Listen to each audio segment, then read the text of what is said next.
மின்மினி தமிழர்களுக்காகவே வந்தாச்சு முதல் hyperlocal social media app. உடனே டவுன்லோட் பண்ணுங்க. தேமுதிக தலைவர் விஜயகாந்தின் கடைசி நிமிடங்கள் குறித்து அவரது மனைவியும் தேமுதிக பொதுச் செயலாளருமான பிரேமலதா விஜயகாந்த் கண்ணீர் மல்க ஆற்றிய உரை இது உங்களுக்காக. எனக்கு பொதுவாகவே 8ன்னா கொஞ்சம் பயம். எப்பயுமே எனக்கு ஒரு சென்டிமெண்ட். 8/26னா ஒரு சென்டிமெண்ட். நான் பயப்படுறேன். இல்லை, நான் 25 தலைவரை கூப்பிட்டு வரேன், அப்படியெல்லாம் ஒன்றும் இல்லை, நீங்கள் கூப்பிட்டு வாங்க, இன்னைக்கு ஈவினிங்கு நீங்கள் தலைவரை கூப்பிட்டு போயிடலாம் அப்படின்னு டாக்டர்ஸ் என்கிட்ட சொல்கிறாங்க. இது மாதிரி உங்களுக்கு தெரியும், 2014 இருந்து இந்த கேப்டன் இறந்த வரைக்கும் எத்தனை ஆண்டு காலம் உலகம் முழுக்க அவரை எத்தனை முறை எத்தனை மருத்துவமனைகளுக்கு அழைத்து சென்று இருக்கிறேன், எத்தனை விதமான ட்ரீட்மெண்ட் கொடுத்துருக்கோம், எவ்வளோ பண்ணியிருக்கோம். அன்னைக்கும் அதே நம்பிக்கையோட சொல்லிட்டு போகிறேன், ஈவினிங் கேப்டன் வந்துடுவார், சமையல் பண்ணி வைங்க, அவருக்குன்றது ஸ்பெஷல் ஃபுட். ஆனால் 26 காலையில் போனால் blood test, urine test, normal test தான் நடக்குது. அப்போது இப்போ கோவிட் இருக்கிறதுனால அதையும் ஒரு டெஸ்ட் எடுப்போம், பாருங்கன்னு பார்த்துட்டு பாசிட்டிவ்னு வந்திருக்கு. நான் என்ன செய்யணும்னு, ஒரு 2 நாள் இங்கே இருக்கட்டும், 28 நீங்கள் ஈவினிங் வீட்டுக்கு கூட்டு போயிடலாம். மருத்துவர்கள் சொல்லும் ஆலோசனை இது வரைக்கும் நான் தட்டினதே கிடையாது. ஏன்னா நம்மளை விட மருத்துவர்களுக்கு தெரியும். அது மாதிரி 26 ஃபுல் டே அங்கே இருந்தார், 27 ஃபுல் டே அங்கே இருந்தார். நானும் கூடயே தான் இருப்பேன், கேப்டன் கூட, உங்களுக்கு எல்லாருக்கும் தெரியும். 28ஆம் தேதி ஏர்லி மார்னிங் மூச்சு திணறல் ஆரம்பிக்குது 4 மணிக்கு. அப்போது நான் பக்கத்தில் நிற்கிறேன், கையை பிடிச்சிக்கிட்டு தான் இருக்கேன், கேப்டன் கையை. அவங்க எப்பயுமே டாக்டர் சொல்லுவாங்க, நீங்கள் பேசினா தான் அவர் நல்ல ரெஸ்பாண்ட் பண்ணுறாரு, நீங்கள் பேசுகிறது தான் அவருக்கு நல்ல மைண்டில் ஏறும். நான் பேசிக்கிட்டே இருக்கேன், கேப்டன் என்ன, நான் இங்கே தான் இருக்கேன், உங்கள் பக்கத்தில் தான் இருக்கேன், உங்களுக்கு எதுவுமே ஆகாது, நிச்சயம் நம்ம வீட்டுக்கு போக போகிறோம், தைரியமாக இருங்க தைரியமாக இருங்கன்னு நான் சொல்கிறேன். நான் பேசுறது அவருக்கு நல்லா கேட்குது, ரெஸ்பாண்ட் பண்ணுறாரு. ஆனால் மூச்சு விட முடியாமல் சிரமப்படுறாரு, ரொம்ப மூச்சு திணறல் அதிகமாச்சு. நான் கேட்குறேன் டாக்டர்கிட்ட, என்னாச்சு என்னாச்சு, ஏன் மூச்சு திணறுது? அவங்க என்கிட்ட ஓப்பனாக சொல்ல மாட்டேங்கிறாங்க. என்ன 5 இயர்ஸ் என் கூடயே அந்த டாக்டர்ஸ், நர்சஸ் எல்லாரும் ஒரு குடும்பம் மாதிரி நாங்கள் பழகிட்டோம். அவங்க சொல்லுவாங்க, கேப்டனுக்கு கிடைச்ச மிகப்பெரிய ஒரு பொக்கிஷம் நீங்கள் தான். இது மாதிரி எந்த ஒரு பேஷண்ட்டோட ஒய்ஃபும் இந்த மியாட் மருத்துவமனை பார்த்ததா வரலாறே இல்லைன்னு சீஃப் டாக்டர்லேருந்து எல்லாரும் சொல்லுவாங்க. என்னுடைய ஒரே கவனம் குறிக்கோள் கேப்டன் தான், வேறு எதுவுமே இல்லை.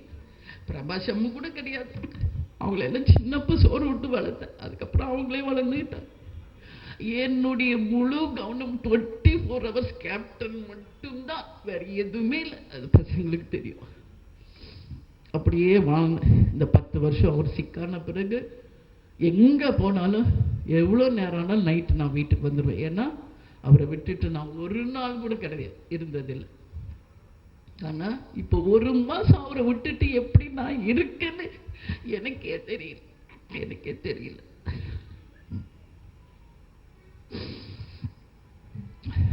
அப்போ சொல்கிறாங்க மூச்சு திணறல் ஆரம்பின்னு. அதுக்கப்புறம் இப்போ தான் உங்களோட நான் பேசுகிறேன். அப்போ டாக்டர் சொல்கிறாங்க, சொல்லிடுங்கம்மா இந்த வாட்டி ரொம்ப சிரமம் அப்படிங்கிறாங்க. நான் நம்பவே இல்லை, அப்படியெல்லாம் இல்லை, கேப்டனுக்கு ஒன்றும் ஆகாது, அவர் நல்லா ஆகிடுவாருன்னு தான் நான் கான்ஃபிடென்ட்டாக பேசுகிறேன். அப்போ கூட நல்லா ஆகிடுவார். அப்போ எல்லா டாக்டர்ஸும் என் கையை பிடிச்சிக்கிட்டு, இவ்வளோ வருஷம் நீங்கள் கூப்பிட்டு வந்தீங்க, நாங்கள் இப்போ எப்படியாவது இப்போ இந்த மாதிரி சொன்னதில்லை, சொல்லிடுங்க, யாருக்கு சொல்லணுமோ சொல்லுங்க. என்னுடைய முதல் ஃபோன் சுதீஷ்க்கு தான் போட்டேன். ஏன்னா என் தம்பி, எப்பயுமே நான் மிட் நைட்டில் யாரையுமே டிஸ்டர்ப் பண்ண மாட்டேன். எவ்வளோ வாட்டி நான் கேப்டன் செக்கப்புக்கு மிட் நைட்லாம் கூப்பிட்டு போயிருக்கேன். அப்போ சுதீஷ்க்கு ஃபோன் பண்ணேன், என்ன இந்த மாதிரி ரொம்ப ஒரு மாதிரி மூச்சு திணறலாக இருக்குது, என்ன பண்ணும், வந்து தான் ஆகணும் அப்படின்ற. அப்போ 4:30 உடனே வரோன்னு சுதீஷும் எங்கள் தம்பி ஒய்ஃப் ஜோதி வந்தாங்க. அடுத்தது பிரபாஷ் அம்முக்கு சொல்லுங்கன்றாங்க, அவங்க பாம்பேயில் இருந்தாங்க, அவங்களுக்கு சொன்னேன். அதுக்கு அடுத்தது நான் ஃபோன் பண்ணது பார்த்த சாரதிக்கு, முருகேசனுக்கு. ஏன்னா கேப்டனை பொறுத்த வரைக்கும் கட்சி நிர்வாகிகளும் தொண்டர்கள் தான் அவரோட உயிர். டாக்டர்ஸ் அப்ப சொல்லும் போது நான் இவர் யாரை கான்டாக்ட் பண்ணணும் தெரியல. செந்தில் கான்டாக்ட் பண்ணி கொரோனா தொற்று இருக்கு, மூச்சு திணறலுக்கு வென்டிலேஷன்ல போட்டிருக்காங்கன்னு போடுங்க அப்படின்னு நான் சொல்றேன். உடனே செந்தில் போன் எடுத்தான். பட் பார்சாதி முருகேசனால எடுக்க முடியல. அப்புறம் எங்க சகோதரி கேப்டனுடைய அக்கா மாமா, அவங்க டாக்டர்ஸ் மதுரையில் இருக்காங்க. அவங்க கிட்ட நான் கேட்குறேன் ஃபோன் பண்ணி, என்ன சீனியர் டாக்டர்ஸ் அவங்க இந்த மாதிரி சொல்றாங்க, என்ன பண்ணணும்? அவங்க சொல்றாங்க ஒன்றும் ஆகாது, நீ தைரியமா இரு, நீ தைரியமா இருன்னு எனக்கு ஆறுதல் சொல்ற. கேப்டனுக்கு கண்ணு வந்து வைடா ஓப்பன் ஆயிடுச்சு.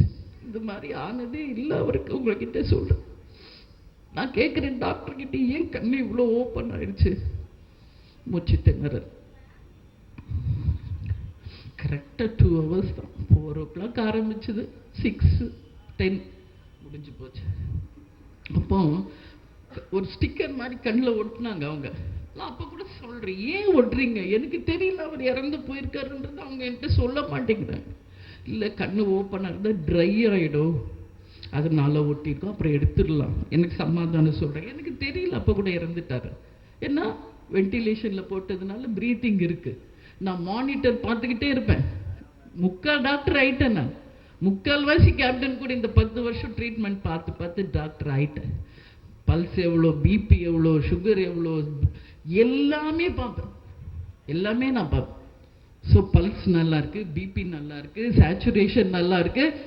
ஏன் கேப்டன் வந்து பொழைக்க மாட்டாருன்னு சொல்றீங்கன்னு நான் கேட்குறேன்.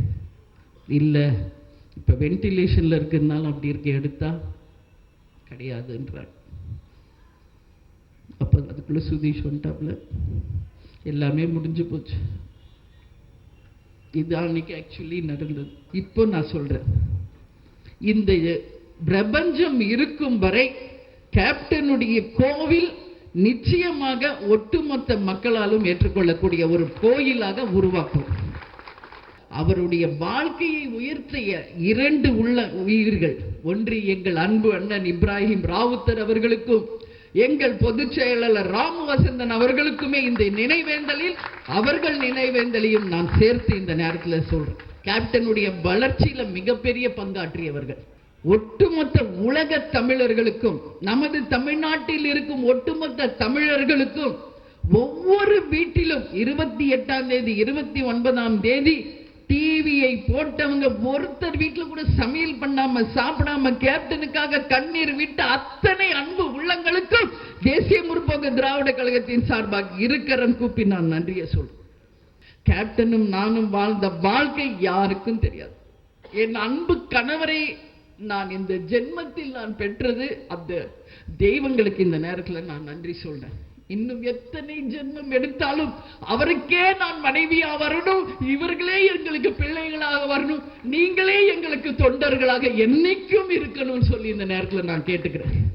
என்னைக்கு தலைவர் அவர்கள் மறைந்தாரோ அன்றையிலிருந்து அவர் அணிந்த அந்த விபூதியை தவிர எதுவுமே இனிமேல் என் அடையாளமாக இருக்கவே இருக்காது, என் உயிர் இருக்கும் வரை.